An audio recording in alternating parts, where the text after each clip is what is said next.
Last time, our dungeon delve was interrupted by an ambush by a bunch of kobolds. We found that these kobolds, after some interrogation, told us that they were sent by a witch, a bald witch.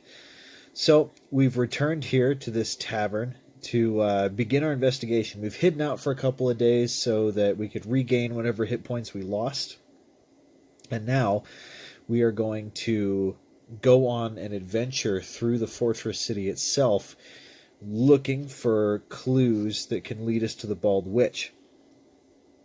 So I'm going to cut in a sec, and we're going to go over the materials that we're going to be using to run this part of the adventure. I've changed around some books for simplicity, and yeah, it should make it a little bit easier and a little bit faster rolling what's going on. We're going to procedurally generate the city a lot like one would do a dungeon. So that's going to be a lot of fun, and we're going to try and generate some rooms along the way. We have some materials to to determine the purpose of rooms that we come across. So yeah, let's go over those books really fast. Here we are. These are the books we're going to be using to give us a procedurally generated experience with running around the fortress city. So first up, we have the two Table Fables books. These are going to be good because Table Fables 2 has dungeon and building randomization. Table Fables 1, both of them actually have a lot of stuff for generating NPCs and things like that. They also have random quest tables. So if we get anything from someone we meet right off the bat, we are going to just kind of generate it using these books.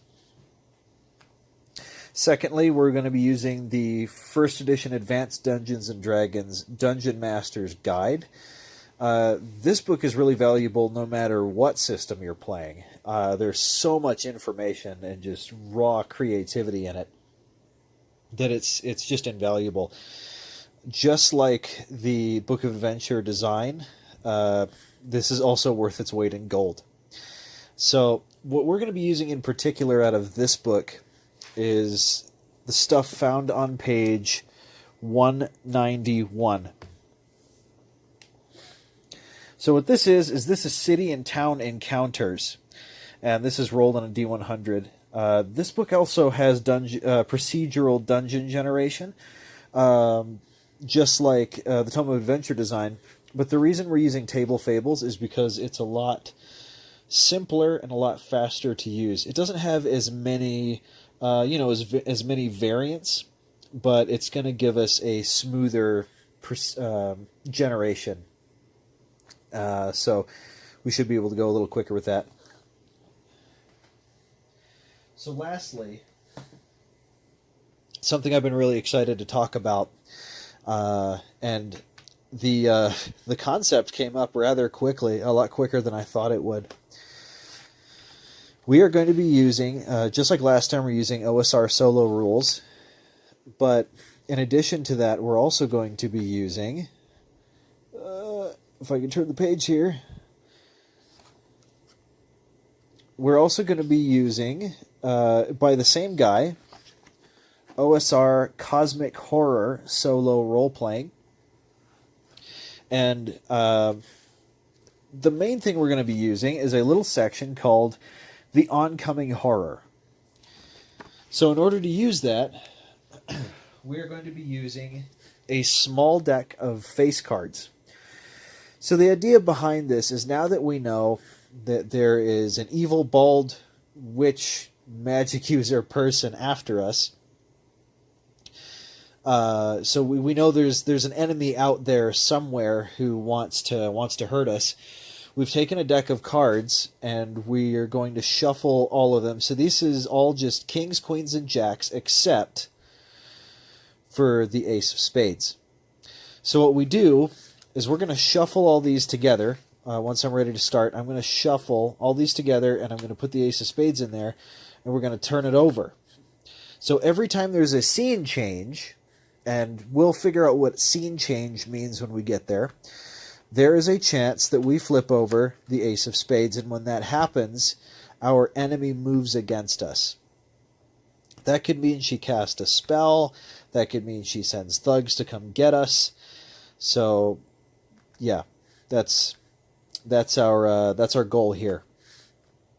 So, besides that, we're also going to be using the oracles, just like before, and we're also going to be using the mythic fate chart, as well as the random words and stuff, and we're going to try and associate different words with stuff like locations, names, jobs, and just bits of information that we get from people. So let's draw up this room here. It's going to be characteristically small, just like almost everything else in the fortress city. So let me do that real fast. So here we are. We're all set up. We have our party in the tavern here. Excuse me. What we're actually going to do is we are also going to name this tavern. Just because, I don't know, we might come back here later, provided we don't ruin our reputations before then. Very, very possible. So I'm going to be randomizing the name of this tavern using Table Fables 1. Somewhere in here we have a tavern namer. There we go. So for this, we're going to want to roll 2d12. Let me just pour out my dice here. There's 1 and 2d12. So this is called 11 and 8. The Singing Inn. The Singing Inn. All right. I really doubt these guys are actually an inn, because look at the place here, or look at the space here. So over here, we're going to write that. Singing Inn. It's just a bit of fun. So, first things first, we have Veronique here. She's up front, and she's going to be trying to question this guy. So, I'm actually going to use one of her Dhampir abilities here. She has something called Charming Gaze. Now, Charming Gaze, I actually don't have the book. I'll go get it in a minute. But I believe that Charming Gaze is going to... it's going to kind of put him under sort of a vampiric hypnotism. And hopefully, under that hypnotism, he'll give us all he knows. That way, we're going to cut out any kind of reservations he might have about getting us some information. 15% is not terribly high. You can look at her character sheet here. But she's got 15% to succeed a Charming Gaze. So that's what we're going to try and do. So that means we got to roll 15 and under, I think, on D100s. So let's give that a shot. We got a 52. That's a failure. So more or less, she kind of looks at him. She rests her elbows on the table and bats her eyelashes. She realizes pretty quickly that it doesn't really work. So I guess proper questioning begins. So here we go. She instead is going to say, hey, we are looking for a friend of ours. She is a magic user. She looks pretty distinctive, bald head, that kind of thing. She kind of bluffs a little bit. She's like, yay high, and stuff like that.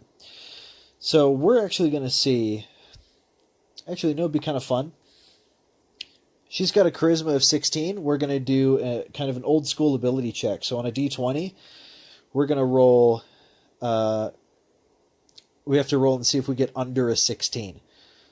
Because skill checks weren't really a thing in the old school, not until like 2nd edition or something. I don't really know, but I know that's a homebrew rule from back in the day. So let's do it. So roll under 16.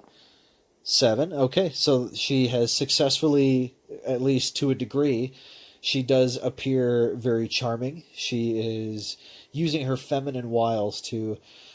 I mean, she failed charming it magically, so I guess we got to do it the normal way. In any case, it seems to have worked. At least she's she's appearing the way she wants to appear. So let's roll and see if this guy actually knows anything. In fact, let's see if he knows like a name. Let's put a name to this description. 6, yes, and he not only knows her name. Do you think he knows what she looks like? Yeah, you know what? Let's say I was going to use the. Yeah, you know what? For fun, let's use the fate chart. So the fate chart, our chaos rank is 5 because nothing crazy's happened yet. So let's use these D100s and let's see if he knows more about what she looks like, or where she is, or where she works, or how often she comes in, if she comes in. So let's take a look there. Likelihood, I'm going to give it a 50-50. We don't know. So we don't know how high ranking she is, whether or not she would come to a place like this. So let's give that a thing. So under 50, that's a success. 63, no, he doesn't know where she is, and evidently she doesn't come here. So I'm going to guess he knows her name, and he knows that some of her lackeys come here. So someone comes here that overheard us and reported back to her. But let's find a name. So once again, we're going to turn to Table Fables. And we're just going to go to the female names because we know that she's a woman. So that's D100 names. And let's go for it. So we have rolled a 27.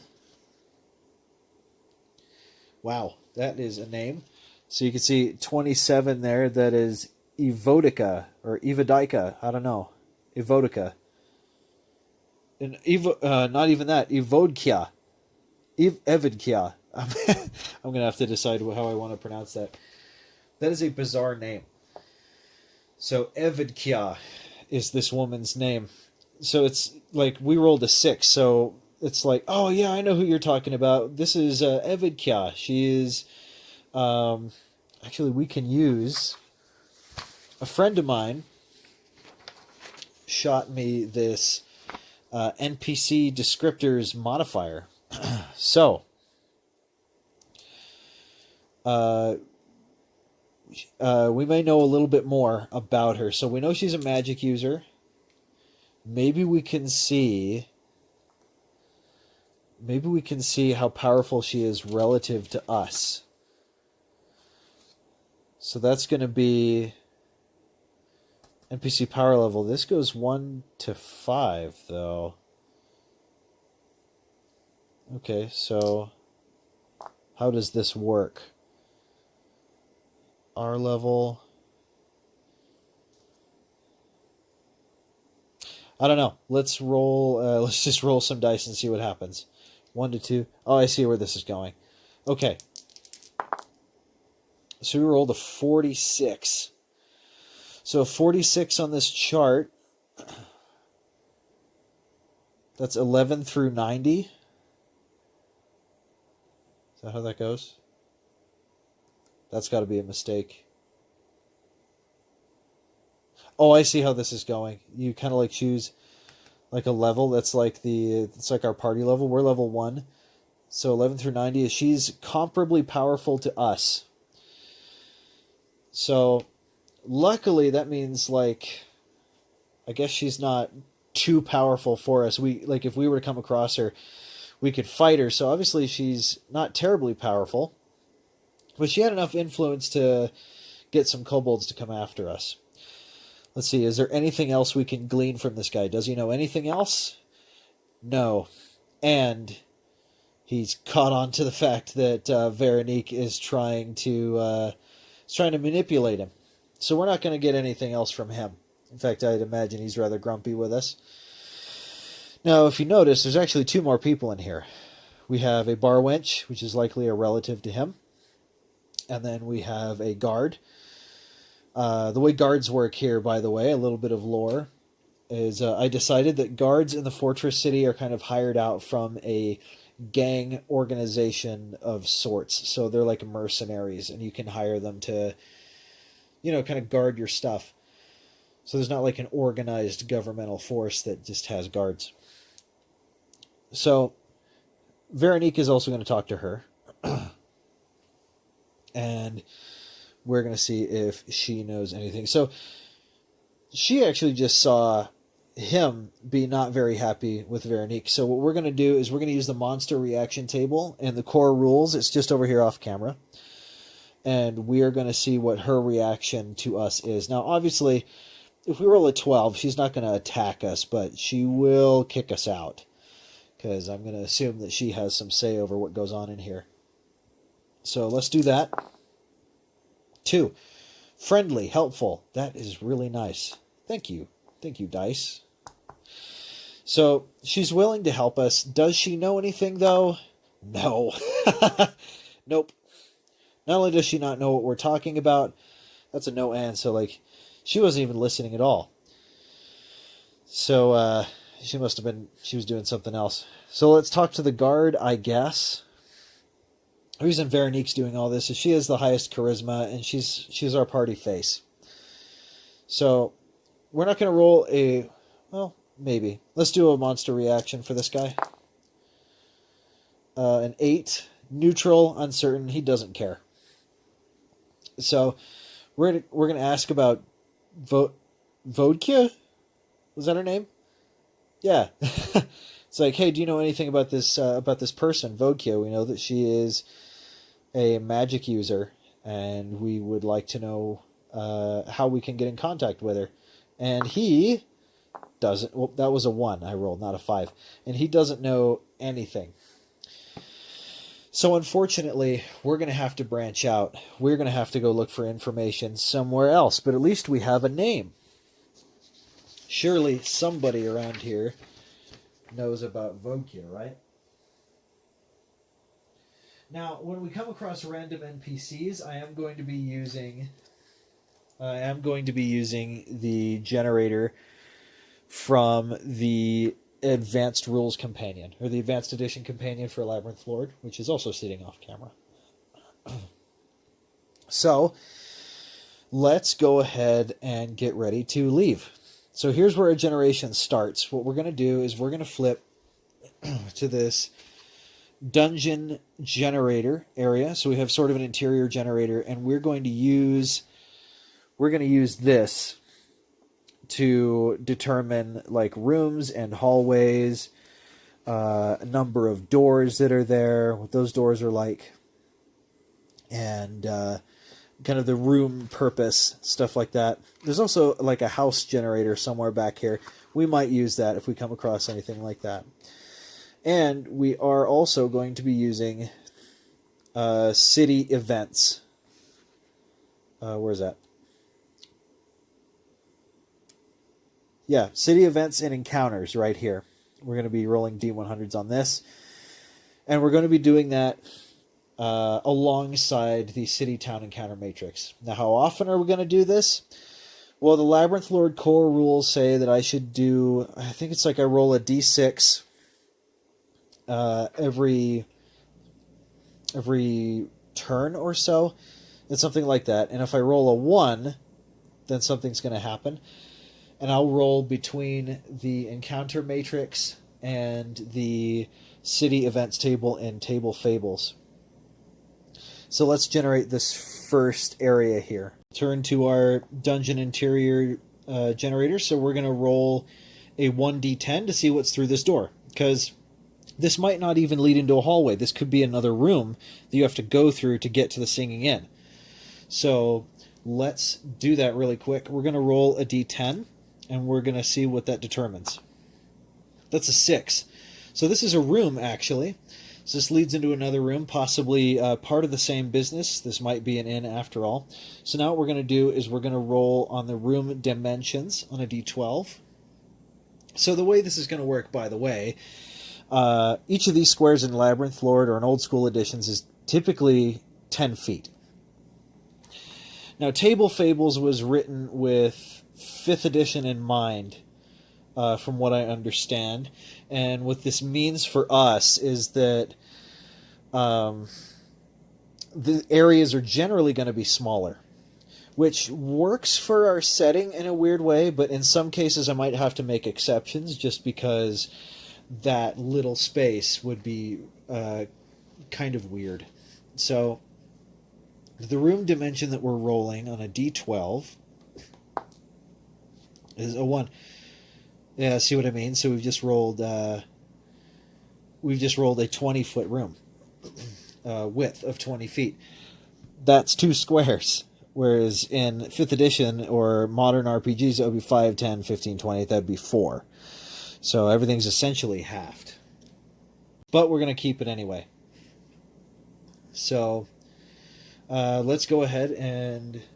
Well, let's roll length first, because that's kind of what's going to happen. So we've got 20-foot width and an 11. That's a 60-foot length. So it's kind of a hallway, actually. Maybe this should be a hallway. Or it was a room, so let's see if I've memorized that. 20-foot wide, 60-foot long. So I guess we'll start in the middle here. And that'll be like 1, 2... It's 1, 2, 3, like this. And this goes out to 20. I should also probably roll the number of doors in here as well, and we can just arbitrarily decide how many doors are there. So the number of doors in a room is rolled on a d10, and a 1 through 4 is none. It's a useless dead end. We can't do that here. There has to be at least 1. So, I mean, because otherwise we're in a weird kind of closed space. We're like locked in. Doesn't make any sense. So let's roll for doors. We got a 9. So that is D4 doors. Okay, so that including ours, so this is going to be like, this is going to include ours. So that's 4. So there's going to be 3 other doors here. And we'll just kind of, we'll arbitrarily decide what those are. So this is going to go down, because that's 1, 2, 3, 4, 5, 6. That's 60. And let's say there's another door here. Yep, that'll make sense. And we can say there's a door here. That's pretty cool. And that will come down and cut off thusly. You can't really see because of the roll thing, but there we have it. So, as we go, we're also going to be rolling to see if there's people in some places. I'm not really sure how to differentiate that from our encounter matrix, but there we have it. We're also changing scenes, so let's flip this over. If it's the Ace of Spades, then we're nailed. Nope, Queen of Clubs. No actions from Vodkin. Oh man, I'm going to mess that up so much. It's Evodkya. Evodkya. I gotta write that down somewhere. But in any case, no actions from Evodkya. So I'm going to break this down as each character is going to go through their own kind of their own turn or their own round, where they'll get to do a thing, and that's going to represent like, I don't know, like a certain amount of time. And after each one does it, then we're going to roll on Wandering Monster. And if we roll a 1, then something's going to happen. So we're all shuffling out into this room, hall. I'm not sure what this is. If this is a room, then it probably has a purpose. We did roll a room. It looks more like a hall. But it is a room, so we're going to see what it's used for. So its general purpose, rolled on a d12, a 7, a study. Now, I really doubt it's a study, or at least that it's used specifically for study. But what I will say is that it probably has remnants of a study in it. So, like, for example, like a table like that. Like a corner table. Maybe that has stuff on it. So, the second thing she's going to do, what I've determined is We also need to figure out what level on this in this building we're on. So I had no real good way of determining that.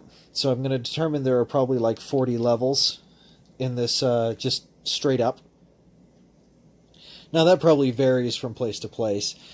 But if she is on another level, then we are going to learn about that. That's probably one of the questions we should have asked. Well, we kind of did. We asked where she was. So, yeah, we'll figure that out eventually. So we're also going to move our other characters out into the hall. And the next exploration move is going to be done by Lorkay. He's going to look through here. Lorkay is the guy I kept calling Galabrade last time. I was kind of messing up a lot. I did that a lot. I kept calling him Galabrade, or saying that Galabrade was casting spells and whatnot. So I promise I'll do better this time. Okay, so this next room here, through this door, we have that's D10s that we're doing. A 1. That's another room. So there's another room in here. And this room, 10. This is, okay, it's 50 feet wide, 5 squares, and 2. Man, a lot of like long, narrow hallway type things. Okay, and it's 20 foot, so it's 5 squares deep, 2 squares wide. This is a bizarre part of the... Oh, yeah, doors as well. This is a weird-looking part of the city. But it's supposed to look like that. Doors. This has... 9. This has D4 doors in it. So this whole area... Are we like in some kind of atrium? Eventually we're going to start running into other businesses here, I'm guessing.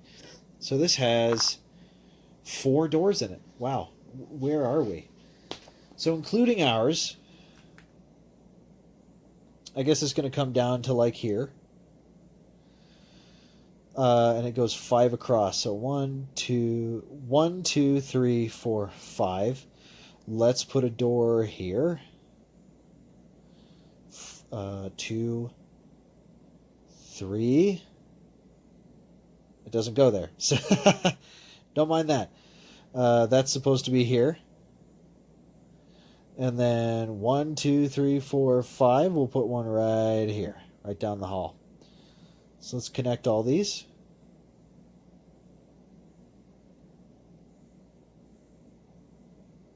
Okay. So I assume... I feel like we're kind of empty here, so I feel like we should roll for some people.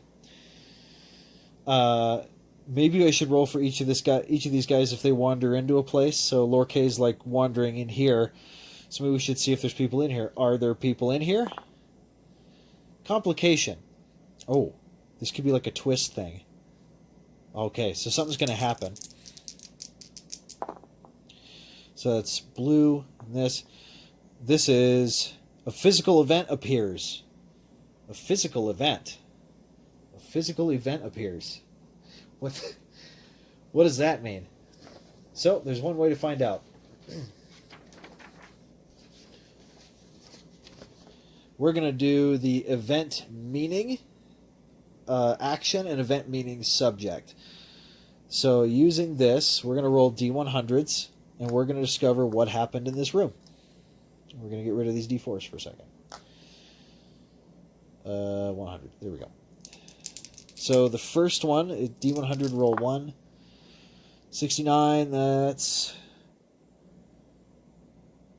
Ruin. And then subject. 19. Ruin, new ideas. Does that mean... Is that like a cave-in? Is there like some kind of wreck happening here? Yeah, is this place like ruined or destroyed? No, it's not ruined or destroyed. So that being the case, I am actually going to use the city events and see what this is. Seeing as we can't really generate anything that's telling us anything useful on the oracles, we're just going to have an event happen. That sound pretty good? Town events and encounters. That is... give me 1 second here. Town events and encounters is page 84.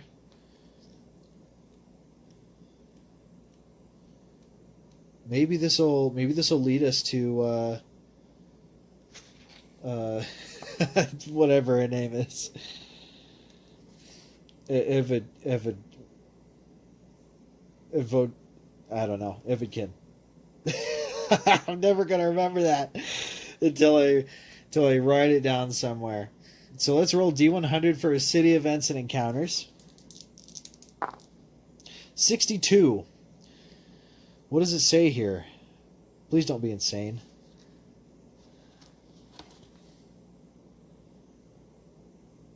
We got to re-roll. Something about a hot air balloon. Rumor has it a hot air balloon has landed outside of town. I really doubt that. So let's try one more time. I'm going to veto this. I should give myself a rule, like I've got one veto per game. 23. Again, please don't be insane. We got to move the story on. Oh, interesting. 23. A solemn funeral procession marches by. We can't really go in here. It seems like there's some kind of funeral procession happening here. Must be for somebody important. But whatever the case, so let's assemble where these guys are coming from. So we got a donkey. We got a mother and kids. We got let's say there's a monk and some lady here. But in any case, we can tell this is some kind of funeral procession.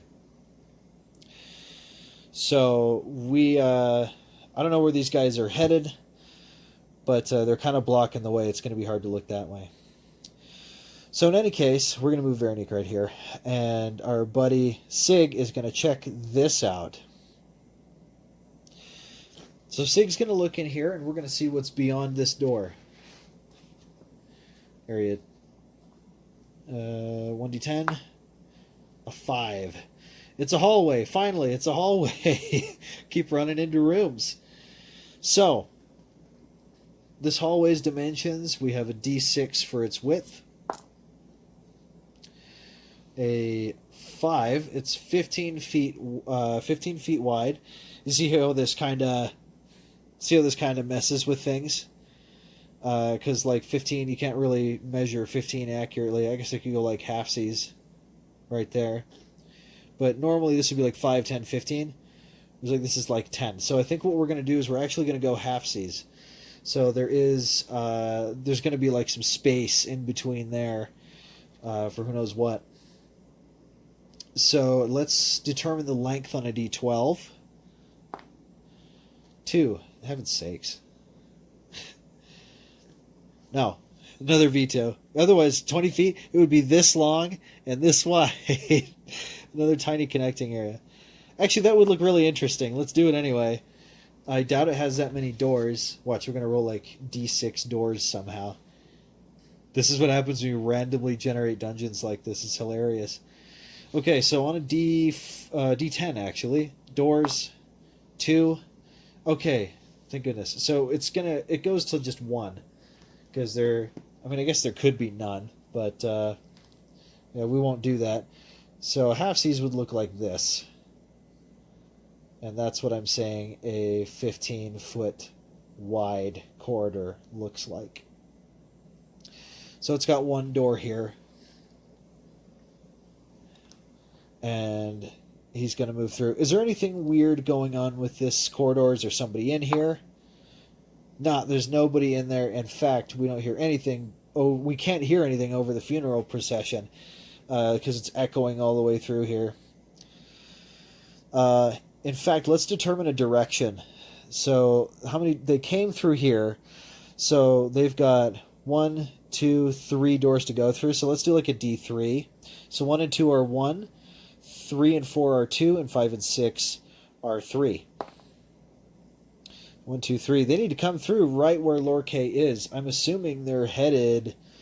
They're going to be headed this way. If they're not headed in here to drink, then they're headed through here to where this goes. So Sig is going to move through here, and he's kind of walking down there. Our buddy Galabrade. Where are you going to go, Galabrade? I think Galabrade's just going to follow Sig. Or I think it is worth looking in here, but these guys are kind of piling in this way, led by this priest.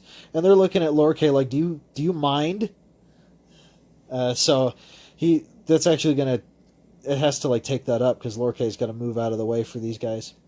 Okay, so we're going to roll now for Wandering Monster to see if any random events pop up. So, roll a 5. Nothing going on there. So these guys have moved to the side, and... Okay, so we're going to do the same thing. Except we're going to go evens and odds. Odds, yeah, they're coming in here to drink. So they come through here, and they are going to mourn the passing of their dear friend, whoever. And in fact, they even let the mule in. What nice people. In any case, that does leave this open for us to explore. So we're going to start over with Veronique, who is going to... She's going to tell Sig, wait a second, let's not split up too much. I'm going this way. Let's stick together. Because splitting the party not only slows the game down a little bit, it's also kind of dangerous. So I'm going to say that these guys all move in with Veronique. So poor Sig, who can barely fit through these doors. Lumbering beast. So Veronique is going to look through here. And so that means we're going to generate another area here on our D10.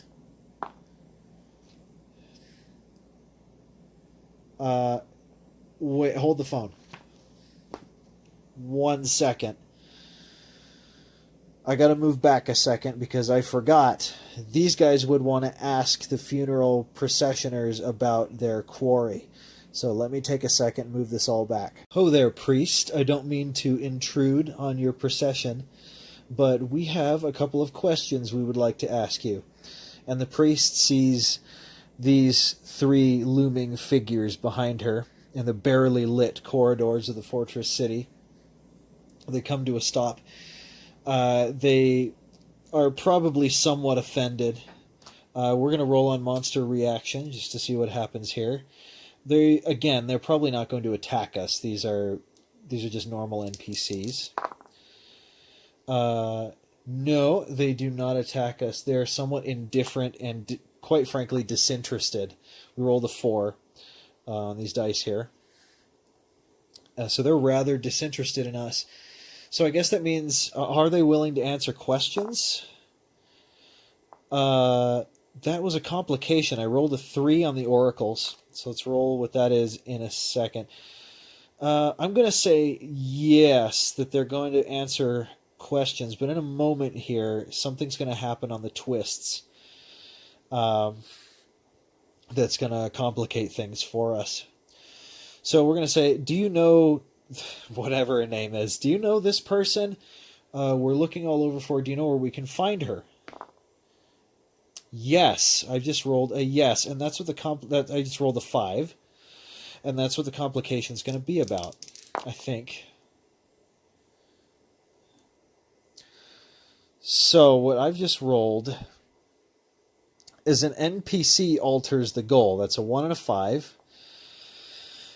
This NPC is this guy, because he's going to give us a piece of information that is really going to help us out. So what we're going to do is he's going to tell us her rough whereabouts, I feel like. Well, let's see. What does he know? Does he know her whereabouts? That's a 4. So that's a yes. He knows her whereabouts. But that's a yes, but 4. But he doesn't know exactly where. So that is a answer to a question I had earlier, actually. I think he knows the floor she's on.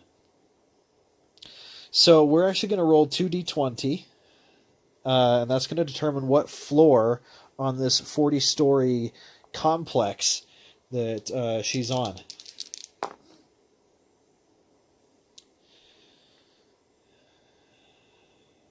I think this was poorly thought out on my part, because I've rolled a 12 and a 15. No, I suppose that's 27, isn't it? She's on floor 27.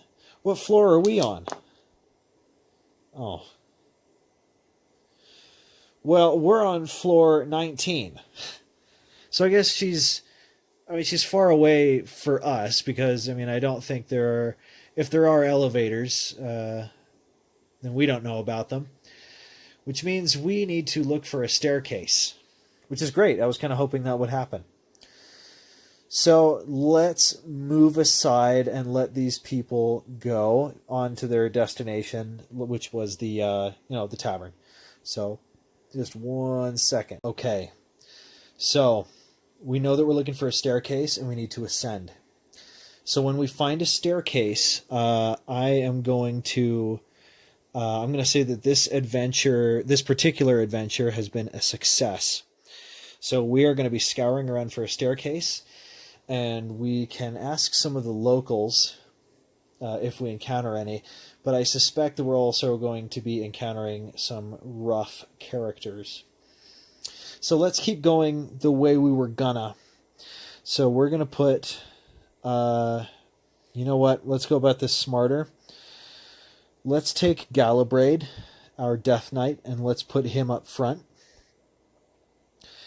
We are going to put Sig at the rear. We are going to put Veronique near the front. And finally, we're going to put Lorkay kind of between everybody. Which I need to pick a spell that Lorkay knows that he's prepared. I get a feeling in my gut that we're going to be seeing some combat today. So Lorkay knows a few spells. He knows Read Magic, Detect Magic, Animate Dead, Cause Light Wounds, and Summon Skeletons. I feel like Summon Skeletons really turned the tide of the battle against the kobolds. It takes a second to cast, but when it is cast, we are good to go. Because that is a fair amount of skeletons that he can call up. We just need to hold off until they can show up. So he's prepared that again. Okay, so for now, Galabrade is bravely taking up the front, and he is going to begin searching. So beyond this doorway,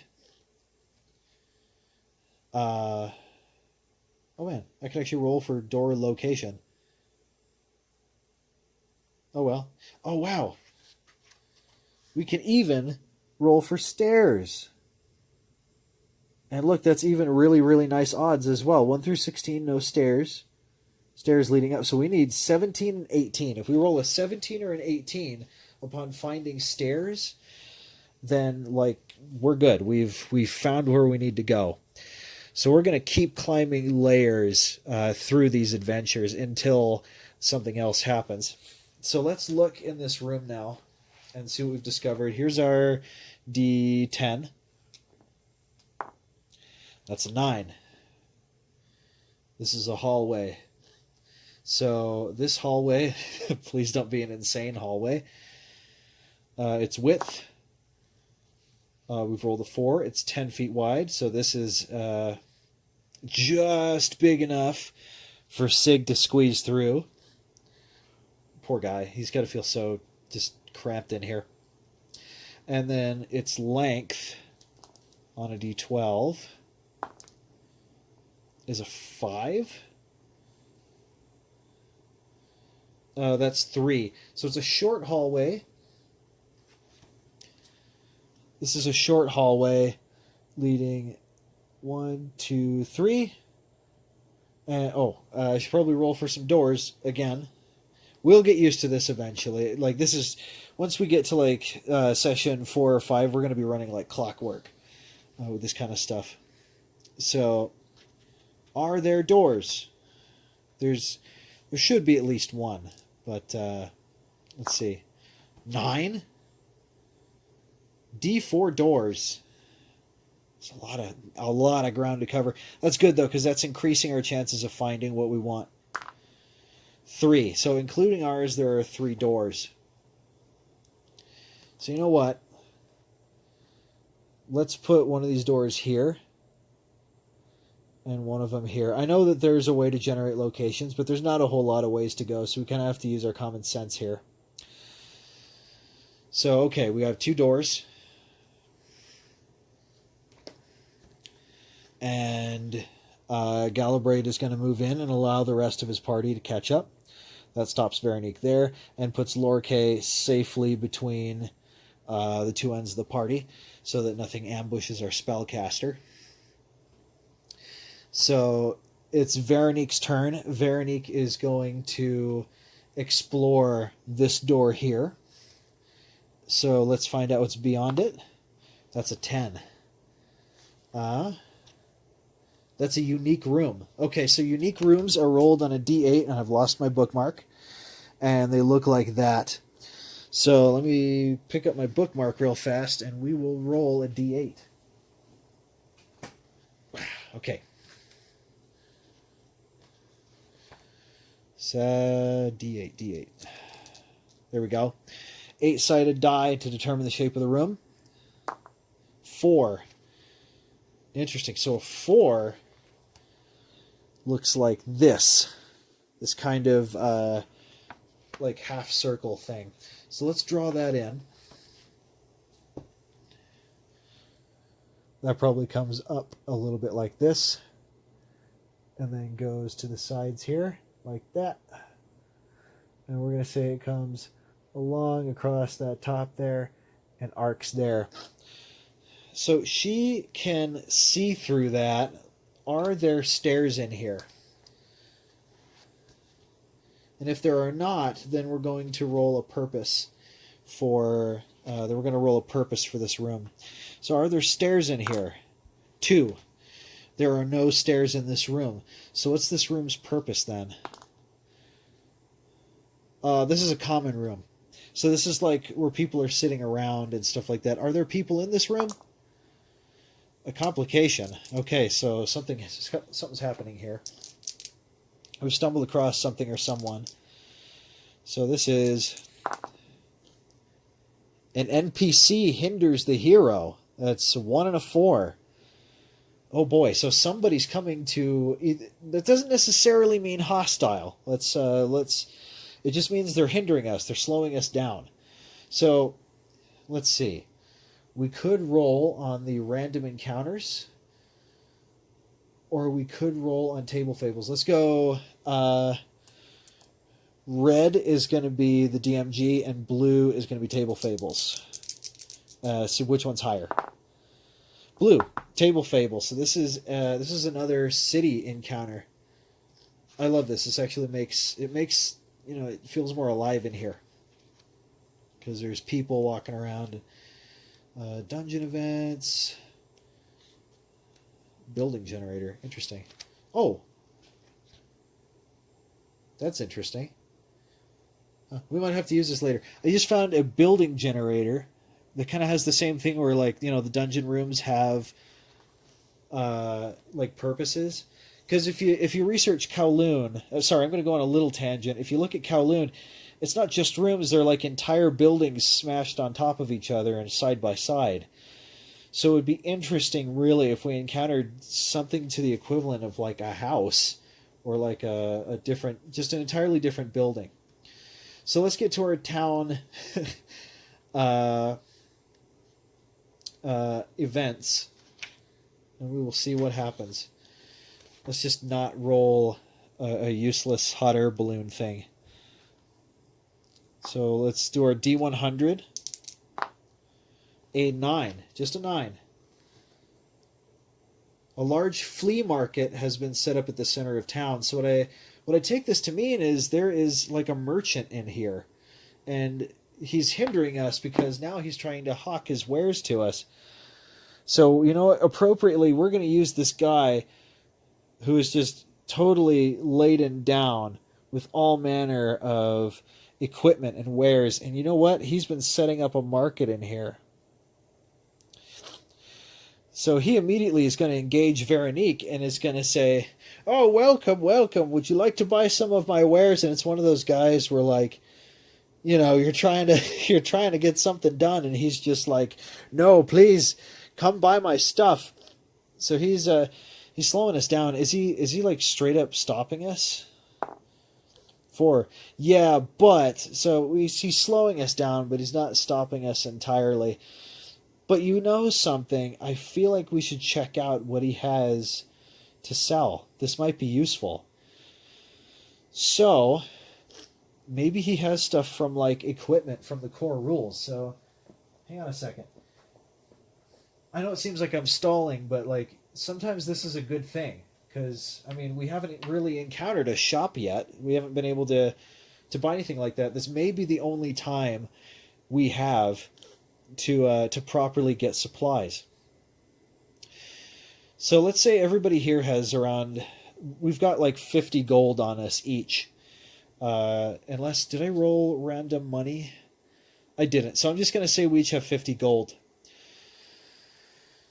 So I've got the equipment page open here. And like I was saying before, like, Lorkay doesn't have a ranged weapon. This might be an opportunity. This might be an opportunity to pick up a ranged weapon for him, because right now he's got, like, a dagger and his grimoire. And, like, that's it. So, let's give that a shot. So we're looking for a sling. Yeah, there we go. There's a sling. It's 2 gold pieces. Does he have it? Yes, but he doesn't have ammo. Shoot. So, well, you know what? He can pick up just crap off the ground and use it in the sling. So, you know what? He's going to subtract 2 gold, and he's going to buy a sling from this guy. So, Veronique's, like, trying to shoo him away, like, "Ooh, no, don't touch me. No, ew." And Lorkay says, "Well, hang on a sec. Do you have, like, a sling or something I could use? You know, like a proper leather one?" And he says, "Absolutely, yeah." So he's going to spend 2 gold. And let's see, does anybody else want anything? Does Sig has rocks he can throw like last time? Does Galabrade have a ranged weapon? No, he doesn't. So let's see if this guy has a crossbow. Does he have a crossbow? He does. He has a crossbow. So let's get him a crossbow. How much is a crossbow? A light crossbow, 3 gold pieces. No, that's 16 gold pieces. Okay. Does he have ammo for it? No. This guy. Thank you for showing up, but please bring ammo next time. Well, you know what? Let's go ahead and write this on their sheets. Where's my pencil at? Here it is. So Lorkay now has a sling, and he can pick up like pebbles off the ground. And Galabrade now has a crossbow, a light crossbow. Well, thank goodness this guy showed up. We can probably get ammo later. I was thinking this guy was just going to be a major distraction. He did end up hindering us, just not in the way I thought. So this wasn't like a bad thing, because we have more equipment. I just wish he had some ammo. What a weirdie. Well, all right. So that's... I'm going to say Lorkay used his turn to buy both himself and Galabrade some ranged weapons. Sig is going to use his turn to look around to just make sure there's nobody like following us. So Sig is going to roll his amazing wisdom of 8 and see if he can spot anybody or if he has a clear view. So he needs to roll lower than 8, which he does. In fact, that's as far as I know, there's no such thing as a critical in old school, but this is an automatic success. Does he see anything? What does he see? That's a complication. A complication.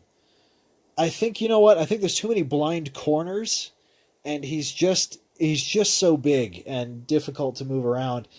I think he's having a seriously hard time getting a good look. So it's not that it's too dark for him. He would be able to see something if he wasn't being, squeezed into tiny little places.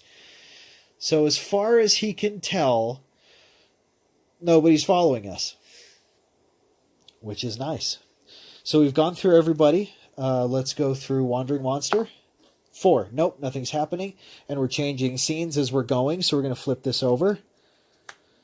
Jack of Spades. What's-her-face hasn't acted against us yet. So it falls back to Galabrade. Galabrade is going to continue to explore. So what is in this next room, Galabrade? I'm referring to the proper character this time. Good on me. This is another hallway. So this is a hallway that leads to a hallway. I think it's actually leading in a different direction, not straight forward. So I think this is either going to turn. I think this is actually a blind corner. So is this going to go left or right? Evens left, odds right? Yeah. Take a look. Odds. This goes right. That's nonsense. Well, maybe it else. Huh. No, I got to rule and make it go left, because that's silly. We might end up actually just going straight into the wall, which I suppose, maybe construction of this place is insane. But let's check width and length and stuff like that. This might be bigger. Might be smaller too, but Okay, so here we go. 1. Ugh. That's 5 feet. Sig can't fit through there. Well, guys, we can't go this way. We know there is a hallway there. Our smaller characters could explore it, but we would be leaving behind Sig, and he's just too powerful to leave behind and just go without him. So we know that there is something here. But it is incredibly... It's just incredibly cramped. And it's going to go down this way. Galabrade's going to peek his head around the corner and see how far down it goes, just for future reference. This might actually connect up with another room here, so we don't know. Let's go ahead and roll length on a d12. That's a 9. It goes down 40 feet. And then I'm going to say it's difficult to tell from there. 1, 2, 3, 4. Goes down here. I really doubt there's any doors in here. Well, there might be. We should roll for it anyway. Just for, thoroughness. Doors on a d10. 2. No, there are no doors that we can see. This, I believe that kind of goes out of sight. So we are going to turn right around. So that being the case, Veronique, with these two, we're all going to move. We're going to reorient our party after she peeks through this door, actually. I'm curious to see where that goes. So she's going to peek through, and then we will reorient our party order to accommodate which direction we choose to go. So going through there, this is going to be this one. A 1. That's a room. Okay, so this is going into a room. What kind of room is this? This is a 30-foot wide. 30 foot. It's a 30 by 30 foot room. So it's just a square. Interesting. Like that, and like that, And like that. So this is just a 30 by 30 foot room. I forgot to roll doors again. Well, let's just do it. Doors. Any doors? That's a 5. There's one door. And that's the one we're looking at. It really is a dead end. Well, I don't know. Is there a door in here besides our door? Yes, there is. Okay, so this one door we rolled is it is here. We can actually roll what wall it's on. So we'll just say that's north for simplicity's sake. And if we roll north, we're going to roll again. That's a 2. That is the east wall. So that's this way. Okay. So this door goes like that. Okay. So now we're going to... Lorke is going to look through here just really fast. And he's going to see what he can see. Once again, using Table Fables. That's our D10.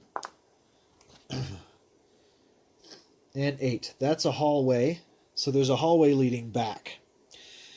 And this hallway's width is 5 feet. It's another one of these tiny little hallways. So we're not going to go that way, because we don't want to leave Sig behind. And this is going to go back. I just rolled a 4. It's going to go back 30 feet. A lot of very small, very short passages here. It's going to go back 40 feet before terminating into who knows what. All we know is we're not going to go that way. So that being the case, Sig is now going to take up the lead. And he's going to look here. So we've rolled a 9. I believe that is... that's another hallway. Please don't be a 5-foot hallway. Please don't be a 5-foot hallway. Okay, it's another one of these 15-footers. That's going to be kind of hard with this here. So we're going to say like it's like the construction is really weird. So there's just like this brick, this big just space taken out. But in all other respects, it's just kind of going down that way. And the length is D12. A 2, another tiny little hallway. 20 feet goes down, but yay far. We keep rolling low. So I'm just going to say that there's like one door. It's like right here. Okay. You know what? We forgot to roll if there are stairs in this room. Let's do that. So, stairs.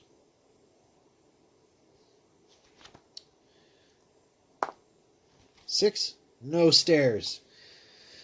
But we are exploring a new area. Nothing there. And it is time for a wandering monster check. 4. None. We've rolled 4 on that one, like a bunch for these. So we're going to keep going. Is there... No. Okay. So nothing else happening. We had the funeral procession. We ran into the merchant. So we're going to reorient our party in a similar manner to before. Like that. That's our marching order.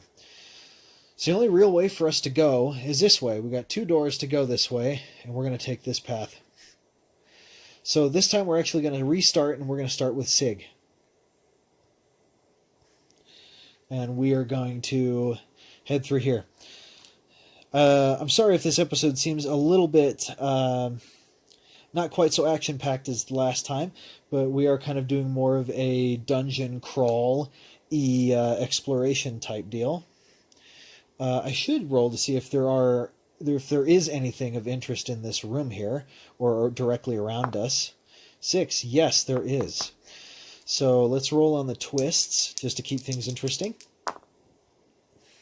1, an NPC hinders the hero again. Oh my gosh, is that guy? Yeah. not only is he coming with us, not only is he heckling us, he's like coming with us. Now his reason for doing so, we can randomly roll this. So I'm going to use the event meeting and action charts again. So we now have this guy who's with us. 33. Stop. Stop danger. You know, I don't think he felt very safe around there. No, I think he heard something. He may have rumors or something like that. He may actually want something from us as well. But, you know, I think we ought to give him a name that I also am going to forget. But, you know, I can watch back and I can see what it is. Let's give him a name. So this merchant's name is Phaon. F-E-A-N. Phaon. And Phaon says, you know, I'm going to go with you. You guys look pretty tough, and I'm sure nothing bad happens around you. So I'm gonna go with you. What do you say you're looking for? Actually, you know what? Galabraid's going to turn to him and say, we're searching for stairs. We wish to ascend. Do you know where stairs are? And not only does he know where stairs are, but he's going to take us there. So I'll be right back. Thank goodness we ran into Phaon. I thought he was an annoying distraction at first, but no, he's a friendly dude. Unless he's an agent of our enemy. But this remains to be seen. So give me a second. I'm going to redo this board. I'm going to randomly roll an area that he led us to. And I'm guessing it's pretty far away from here. There you go, guys. The stairs, just like I promised you. Yeah, that's great, Phaon. Thank you. Thank you very much. You've been immensely helpful. So there we are. A lot of this I just kind of drew in. I hope to kind of like make a running map of the city as we go. So I'm not sure where this is going to be, but we'll figure it out. So we changed scenes there. Ah, drat. I hope it was going to be the Ace of Spades just for drama. But it's not it. So, through some pretty good fortune, we ended up finding, or being led to, the stairs. Exactly where we wanted to go. So, however, I mean, how long did that actually take us to get there? 3 hours. It took 3 hours, mainly, I assume, because Sig couldn't fit through most of the shortcuts. Poor guy. So, eventually we got there, and is it like day or night yet? I don't know. If blue is higher, it's night. If red is higher, it's day. Even. So we're like on twilight at this point. It's sometime in the evening. Not that we can tell in here, but it will affect random encounters the next time we play. So this is going to be it for now. We're going to be leaving our adventurers at this staircase, and next time they're going to ascend, and there's going to be some different stuff. I'm glad I got to show some kind of procedural dungeon generation. That was a lot of fun. Next time I hope we have a few more encounters, because we need to find more stairs, unless our enemy makes a move on us and moves location or something like that. But our goal right now is we really want to put an end to her as a threat. So I'm going to clear this off. I will draw this back next time. I am going to keep the oncoming horror deck where it is, and we're going to keep drawing from the same deck.